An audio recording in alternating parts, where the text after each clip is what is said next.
Welcome back. Let's practice multiple choice questions from NCERT school books. Which of the following statements is incorrect with respect to Government of India Act, 1919? A. The Governor-General had the last word on any bill passed by the central legislature. B. The budget was divided into two categories, i.e., votable and non-votable, in central legislature.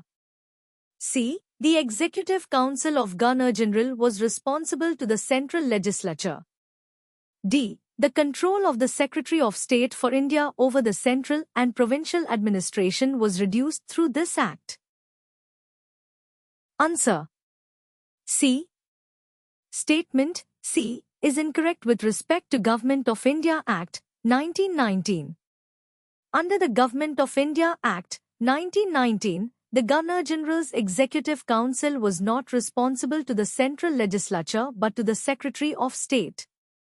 Under this Act, the maximum limit imposed on the membership of the Governor-General's Executive Council was also removed. Which of the following are the principal features of the Government of India Act, 1919? 1. The introduction of diarchy in the executive government of the provinces. 2. The introduction of separate communal electorates for Muslims. 3. Devolution of legislative authority by the centre to provinces. A. Only 1.